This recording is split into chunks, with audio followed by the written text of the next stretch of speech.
Hello दोस्तों, स्वागत है आप सभी का आपके अपने यूट्यूब चैनल CTP इन्फॉर्मेशन में पर। तो आज हम लोग करने वाले हैं अपनी क्लास बेंजामिन ब्लूम कौन थे, और उसके बाद में हम करेंगे इनसे संबंधित प्रश्न उत्तर। तो जो लोग क्लास में जुड़ रहे हैं वो अंतिम तक क्लास में जुड़े रहेंगे, तक क्लास में बने रहेगा। जितने भी लोग सेशन में नए जुड़ रहे हैं सेशन को जरूर शेयर करिएगा, और चैनल को सब्सक्राइब नहीं किया तो चैनल को सब्सक्राइब कर लीजिएगा। यहाँ पर आपको सीटेट के लिए बेहतरीन कंटेंट मिलता है जो आपके एग्जाम में डायरेक्ट पूछा जाएगा। तो चलिए शुरू करते हैं क्लास। तो बेंजामिन ब्लूम कौन थे, तो देखते हैं बेंजामिन ब्लूम जो थे ये कौन थे। बेंजामिन सैमुअल ब्लूम एक अमेरिकी शैक्षिक मनोवैज्ञानिक थे। कौन थे? ये एक अमेरिकी शैक्षिक मनोवैज्ञानिक थे जिन्होंने शैक्षिक उद्देश्यों के वर्गीकरण और महारत सीखने के सिद्धांत में योगदान दिया। क्या इन्होंने किया था? ये एक अमेरिका के शैक्षिक मनोवैज्ञानिक थे। इन्होंने शैक्षिक उद्देश्यों के वर्गीकरण और महारत सीखने के सिद्धांत में योगदान दिया था। ब्लूम ने अपनी पुस्तक टैक्सोनॉमी ऑफ एजुकेशन ऑब्जेक्टिव्स में ब्लूम का वर्गीकरण या फिर वर्तमान की शिक्षा ब्लूम के वर्गीकरण पर ही संचालित होती है। आप लोग इसको याद रखना। ब्लूम टैक्सोनॉमी 1956 में प्रकाशित हुई थी। बहुत ही इंपॉर्टेंट है ये। ब्लूम टैक्सोनॉमी कब प्रकाशित हुई थी? 1956 में प्रकाशित हुई थी। आप लोग इसको याद रखेंगे, 1956। उसके बाद में है ब्लूम के वर्गीकरण को शिक्षा के उद्देश्यों के नाम से जाना जाता है। ब्लूम के वर्गीकरण को किस नाम से जाना जाता है? तो ब्लूम के वर्गीकरण को शिक्षा के उद्देश्यों के नाम से जाना जाता है। आप लोग इसको याद रखना, पॉइंट लिखते चलना साथ में। अपने नोटबुक और पेन अपने साथ में रख लीजिए कीजिए। जैसे कि पहला पॉइंट आपको लिखना था कि ब्लूम टैक्सोनॉमी 1956 में प्रकाशित हुई थी। दूसरा पॉइंट आपको लिखना है कि ब्लूम के वर्गीकरण को शिक्षा के उद्देश्यों के नाम से भी जाना जाता है। देखते हैं आगे। आगे है ब्लूम टैक्सोनॉमी क्या है, तो देखते हैं क्या है। इस टैक्सोनॉमी के अंतर्गत समस्त शैक्षिक उद्देश्यों का मानकीकरण कर दिया गया है, जिससे विश्व के सभी देशों में इसके व्यापक रूप से मान्यता मिली, और इनसे समस्त शिक्षकों, परीक्षकों तथा शिक्षा से संबंधित व्यक्तियों के बीच संप्रेषण संक्षिप्त, शुद्ध एवं सरल ढंग से संपन्न हो सकता है। तो क्या है ब्लूम टैक्सोनॉमी, इसके बारे में हम जानकारी ले रहे हैं। जो लोग सेशन पर नए जुड़ चुके हैं, एक बार वीडियो को सभी लोग शेयर कीजिए और वीडियो को जरूर लाइक कीजिएगा अगर वीडियो अच्छी लगे तो। और अगर आप नए हैं बिल्कुल, तो चैनल को अगर अभी तक सब्सक्राइब नहीं, चैनल को सब्सक्राइब कीजिए। आगे देखते हैं। आगे है ब्लूम के शैक्षिक उद्देश्यों का वर्गीकरण को मानव व्यक्तित्व के 3 पक्षों के आधार पर विभाजित किया गया है। ब्लूम तथा उनके साथियों के द्वारा दिया गया शैक्षिक उद्देश्यों का यह त्रिआमीय विभाजन शिक्षा के क्षेत्र में आज भी बहुतायत से प्रयोग में लाया जाता है। ब्लूम की पाठ्य योजना उद्देश्य पर आधारित है। ब्लूम की पाठ्य योजना किस पर आधारित है? उद्देश्य पर आधारित है ब्लूम की पाठ्य योजना। आगे देखते हैं। आगे है BS ब्लूम ने बालक के अपने उद्देश्य को प्राप्त करने के लिए मुख्य 3 पक्ष बताए हैं। ये वेरी वेरी इंपॉर्टेंट है, तीनों पक्ष आप इनको नोट कीजिए। पहला है ज्ञानात्मक पक्ष, दूसरा है भावनात्मक पक्ष, जो तीसरा है वो है क्रियात्मक पक्ष। तो देखते हैं इन तीनों के बारे में हम पढ़ेंगे विस्तार से। तो जो पहला है वो है ज्ञानात्मक पक्ष। इसका वर्गीकरण ब्लूम ने 1956 में किया था। यह मानसिक क्षमताओं से संबंधित होता है। इसके उद्देश्य को सरल से कठिन और शिक्षण अधिगम के निम्न स्तर से ऊंचे स्तर तक ले जाने के दृष्टिकोण को 6 भागों में बांटा हुआ है। तो देखते हैं वो कौन कौन से 6 भाग हैं जो कि इसके उद्देश्य को सरल से कठिन और शिक्षण अधिगम के निम्न से ऊंचे स्तर तक ले जाने के दृष्टिकोण को 6 भागों में बांटा गया है। इसका जो पहला है वो है ज्ञान, दूसरा है समझबूझ, तीसरा है अनुप्रयोग, चौथा है विश्लेषण और पांचवा है संश्लेषण, जबकि जो छठा है वो है मूल्यांकन। तो इसको इस तरीके से बांटा गया है। ज्ञान का जो अर्थ होता है वो होता है आंकड़े या जानकारी याद करना। जैसे कि आंकड़े जानकारी याद करने का मतलब क्या है कि जैसे कि आपको कोई चीज़ के बारे में ज़्यादा जानकारी ना हो, सिर्फ इतना पता हो, जैसे कि आपको इलेक्ट्रिक बाइक खरीदनी हो तो आपको अभी तक सिर्फ यही पता है कि इलेक्ट्रिक बाइक आई हुई है और उसके बारे में आपको कुछ भी नहीं पता, सिर्फ इतना पता है कि इलेक्ट्रिक बाइक होती है। उसके बाद में है समझ और बूझ। उसके बाद में आप एजेंसी पर गए, वहाँ पर आपने उसके बारे में पता किया कि इलेक्ट्रिक बाइक है। उसने कहा भैया है। अब आपने पूछा कितने की आती है, उसने बताया 1.5 लाख की आती है। इसका एवरेज क्या है, कितने किलोमीटर चलती है, उसने बताया कि एक बार चार्जिंग करने पर 120 किलोमीटर तक चलती है। और आपने उससे पूछा स्पीड कितनी है, तो उसने बताया कि 100 है या फिर 80 स्पीड है। तो इसको बोलते हैं समझ। यानी कि सबसे पहले आपको ज्ञान हुआ कि इलेक्ट्रिक बाइक जो है वो आती है। उसके बाद में इलेक्ट्रिक बाइक से संबंधित आपने जानकारियाँ प्राप्त की, उसके बारे में समझा, जाना और बूझा। उसके बाद में आपने इसका अनुप्रयोग किया। आपने कहा कि हम बाइक को लेने से पहले चला के देखेंगे, तो आपने उस बाइक को चलाया, 2-4-10 किलोमीटर आपने चलाया। फिर उसके बाद में आपने क्या किया, उसका विश्लेषण किया।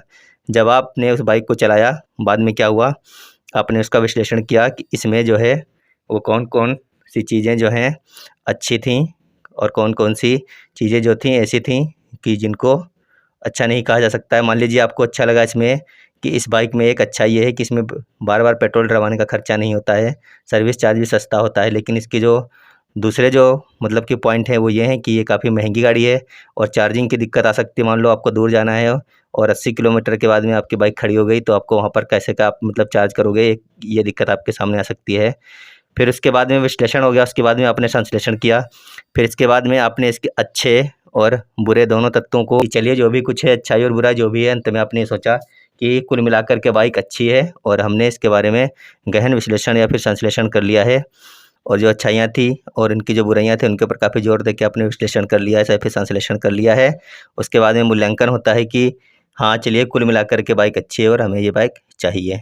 तो कहने का मतलब ये था कि जो सबसे पहला होता है वो होता है ज्ञान, उसके बाद में होता है समझ।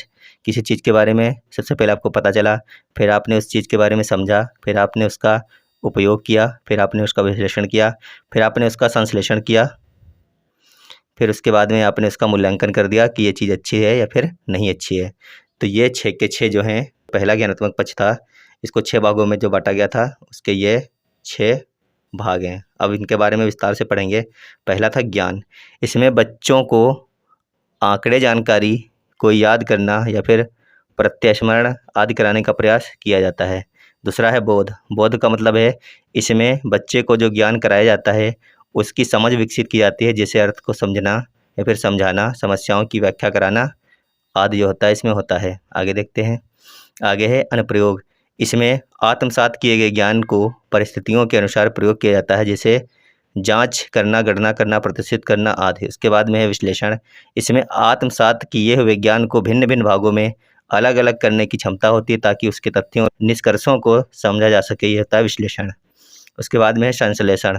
इसमें नए अर्थ पर जोर देकर हिस्सों को जोड़कर संपूर्ण बनाया जाता है, अर्थात कंसेप्ट एंड रूल्स के आधार पर आपने उसमें से कोई अपने अकॉर्डिंग कंसेप्ट निकालना, जैसे तर्क देना, वाद विवाद करना, निष्कर्ष देना आदि, ये होता है संश्लेषण। उसके बाद में है मूल्यांकन। इसमें सीखे गए ज्ञान का मूल्यांकन किया जाता है कि कितना सीखा है। तो ये थे इसके 6 भाग। आगे देखते हैं। आगे है भावात्मक उद्देश्य। दूसरा नंबर क्या था, भावात्मक उद्देश्य। दूसरे नंबर पर यह है ब्लूम टैक्सोनॉमी के अंतर्गत भावात्मक उद्देश्य का निर्माण क्रेवाल एवं मारिया ने 1964 में किया। कब किया गया है, निर्माण ही हुआ है 1964 में। इसमें भी तरीके शामिल होते हैं जिनसे हम भावनात्मक रूप से सामना करते हैं। इन्होंने छात्रों के भावनात्मक पक्ष पर ध्यान देते हुए कुछ प्रमुख बिंदुओं को हमारे सम्मुख रखा। भावात्मक पक्ष से तात्पर्य है कि उस टॉपिक के प्रति छात्रों के भावात्मक गुस्सा, प्यार, चिढ़ना, उत्तेजित होना, रोना आदि रूप का विकास करना। देखते हैं अब कौन कौन से भाग हैं वो। भावनात्मक पक्ष को 5 भागों में बांटा गया। पहला होता है आग्रहण या ध्यान देना, दूसरा होता है अनुक्रिया, तीसरा होता है आकलन करना, चौथा होता है संगठन, जबकि पांचवा होता है मूल्यों का चरित्रकरण या फिर विश्लेषण करना। तो ये पांचों के पांचों मोस्ट इंपॉर्टेंट हैं, तो आप लोग इसको लिख लीजिए, नोट डाउन कर लेना आप लोग, अगर आप लोगों के पास नोट्स ना बने हो तो। पहला कौन सा है, पहला है आग्रहण या ध्यान देना, दूसरा है अनुक्रिया, तीसरा है आकलन, चौथा है संगठन, पांचवा है मूल्यों का चरित्रकरण या फिर विश्लेषण करना। उसके बाद में है नंबर 3 क्रियात्मक पक्ष। देखते हैं नंबर 3 है क्रियात्मक पक्ष। इसमें शारीरिक हलचल यानी कि मोटर स्किल्स के क्षेत्र आदि शामिल होते हैं। शारीरिक हलचल, मोटर स्किल्स आदि के क्षेत्र इसमें शामिल होते हैं क्रियात्मक पक्ष में। क्रियात्मक पक्ष को 6 भागों में बांटा गया है जो इस प्रकार से हैं। देखिए क्रियात्मक पक्ष कौन कौन से होते हैं और वो किस प्रकार से हैं। पहला आता है सहज क्रियात्मक अंग संचालन। क्या होता है, सहज क्रियात्मक अंग संचालन। दूसरा होता है आधारभूत अंग संचालन, जबकि तीसरा होता है शारीरिक योग्यताएं, चौथा होता है प्रत्यक्षीकरण योग्यताएं और पांचवा होता है कौशल युक्त अंग संचालन। और जबकि जो नंबर 6 होता है वो होता है सुसंबंध या सांकेतिक संप्रेषण। सुसंबंध या फिर सांकेतिक संप्रेषण। उसके बाद में आता है क्वेश्चन आंसर। तो जो लोग अभी तक लगातार जुड़े हुए लोग एक बार सेशन को जरूर शेयर कर दीजिए। अब हम करने वाले क्वेश्चन आंसर। चैनल पर नया जुड़े तो चैनल को सब्सक्राइब जरूर कर लीजिए सभी लोग। पहला क्वेश्चन है, उद्देश्य इकाइयों के पूर्ण होने पर शिक्षार्थी कहानी की मुख्य घटनाओं को व्याकरण शुद्ध रूप में संक्षिप्त कर सकेंगे या किस ज्ञानात्मक उद्देश्य से संबंधित है। पहला ऑप्शन है मूल्यांकन, दूसरा है समझ, तीसरा है ज्ञान का प्रयोग, चौथा है संश्लेषण। तो क्वेश्चन नंबर 1 का हो जाएगा ऑप्शन नंबर बी, क्या हो जाएगा, समझ। बिल्कुल सही आंसर हो जाएगा इसका, ऑप्शन नंबर बी है समझ। देखते हैं अगला क्वेश्चन। अगला क्वेश्चन है, बच्चों के संज्ञानात्मक विकास को सबसे अच्छे तरीके से कहाँ परिभाषित किया जा सकता है।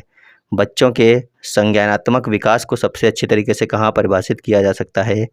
पहला ऑप्शन है ऑडिटोरियम में, ये तो नहीं हो पाएगा। दूसरा ऑप्शन है खेल के मैदान में, तीसरा ऑप्शन है विद्यालय एवं कक्षा में, तो ये बिल्कुल सही है, या फिर उपरोक्त सभी। तो इसका जो है ऑप्शन नंबर सी बिल्कुल सही हो जाएगा। बच्चों के संज्ञानात्मक विकास को सबसे अच्छी तरीके से कहाँ परिभाषित किया जा सकता है, तो विद्यालय एवं कक्षा में ये किया जा सकता है। देखते हैं अगला क्वेश्चन। क्वेश्चन है, निम्नलिखित में से कौन सा सीखने का क्षेत्र है। अनुभविक है, भावनात्मक है, आध्यात्मिक है या फिर व्यवसायिक है। सीखने का कौन सा क्षेत्र है। तो इस क्वेश्चन का सही आंसर हो जाएगा ऑप्शन नंबर बी, कौन सा हो जाएगा, भावनात्मक जो है बिल्कुल सही आंसर हो जाएगा इसका, ऑप्शन नंबर बी है भावनात्मक। अगला क्वेश्चन है, निम्नलिखित में से कौन सा गत्यात्मक के अंतर्गत आता है। व्यवस्थापन, नियंत्रण, अनुमूल्य या फिर विश्लेषण। गत्यात्मक के अंतर्गत जो आता है वो आता है नियंत्रण। क्या आता है, नियंत्रण, यानी ऑप्शन नंबर 20 का बिल्कुल सही आंसर है। अगला क्वेश्चन है, संज्ञानात्मक क्षेत्र का उच्चतम स्तर है। संज्ञानात्मक क्षेत्र का उच्चतर स्तर है, ऑप्शन है संश्लेषण, दूसरा है व्यापक, तीसरा है विश्लेषण, कि चौथा ऑप्शन है मूल्यांकन। तो इस क्वेश्चन का सही आंसर हो जाएगा ऑप्शन नंबर डी, क्या हो जाएगा, मूल्यांकन। इसका सही आंसर हो जाएगा ऑप्शन नंबर डी, मूल्यांकन। अगला क्वेश्चन है, शिक्षा के उद्देश्यों का वर्गीकरण दिया गया है। सभी लोग आंसर करेंगे। शिक्षा में उद्देश्यों का वर्गीकरण दिया गया है आई के डेविड के द्वारा, दूसरा ऑप्शन है बी.एस. ब्लूम के द्वारा, तीसरा स्मिथ के द्वारा, चौथा है जॉन डेवी के द्वारा। तो अभी हम लोग पढ़ ही चुके हैं, ये दिया गया है ब्लूम के द्वारा, यानी बी.एस. ब्लूम के द्वारा दिया गया शिक्षा में उद्देश्यों का वर्गीकरण। अगला क्वेश्चन है, क्वेश्चन नंबर 7 है, वो है, एक शिक्षक के रूप में अपने छात्रों से हमारे जीवन पर प्रदूषण के प्रभाव को समझाते हुए एक निबंध लिखने के लिए कहा।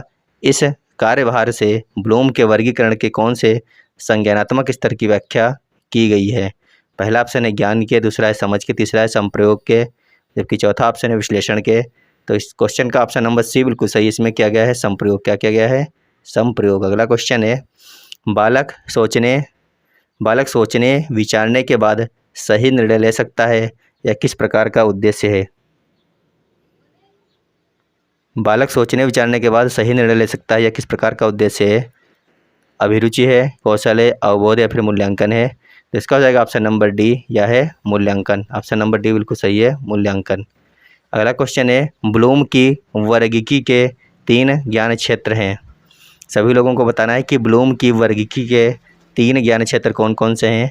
पहला है संज्ञानात्मक, प्रशिक्षण और मनोवाहक, दूसरा है संज्ञानात्मक, भावात्मक और मूल्यांकन, तीसरा है संज्ञानात्मक, भावात्मक और मनोवाहक, जबकि चौथा है सामाजिक, भावनात्मक और मनोवाहक। तो इसका जो हो जाएगा वो हो जाएगा ऑप्शन नंबर सी, क्या हो जाएगा, संज्ञानात्मक, भावात्मक और मनोवाहक। ऑप्शन नंबर सी बिल्कुल सही हो जाएगा। ब्लूम की वर्गीकृत के 3 ज्ञान क्षेत्र कौन है, संज्ञानात्मक, भावात्मक और मनोवाहक। अगला क्वेश्चन है, वो है, ब्लूम की पाठ योजना किस पर आधारित है। ब्लूम की पाठ योजना किस पर आधारित है। पहला है प्रस्तुतिकरण पर, दूसरा है विषय वस्तु पर, तीसरा है उद्देश्यों पर, चौथा है उपरोक्त सभी पर। तो इस क्वेश्चन का सही आंसर आप लोगों को बताना है, क्या हो जाएगा, ब्लूम की पाठ योजना आधारित है प्रस्तुतिकरण पर, विषय वस्तु पर, उद्देश्य पर या फिर सभी पर। तो इसका ऑप्शन नंबर सी बिल्कुल सही होगा, ब्लूम की पाठ योजना आधारित है उद्देश्यों पर। ऑप्शन नंबर सी बिल्कुल सही आंसर हो जाएगा इसका, उद्देश्यों पर। तो साथियों, ये थी आज की हमारी क्लास। वीडियो देखने के लिए धन्यवाद सभी का। जितने भी साथी लोग लगातार हमारे साथ जुड़े हुए हैं, अभी तक जुड़े हुए हैं, अगर क्लास अच्छी लगी हो तो ज़रूर लाइक करिएगा। एक बार इस वीडियो को अपने सभी साथियों के पास में ज़रूर शेयर कीजिएगा सभी लोग। और जो लोग नए जुड़े हैं, चैनल को अभी तक सब्सक्राइब नहीं किया है तो ज़रूर कर लीजिएगा। सीटेट की बेहतरीन तैयारी के लिए फ़िलहाल अभी के लिए धन्यवाद। लगातार आप लोग मेहनत करते रहिए। Bye bye.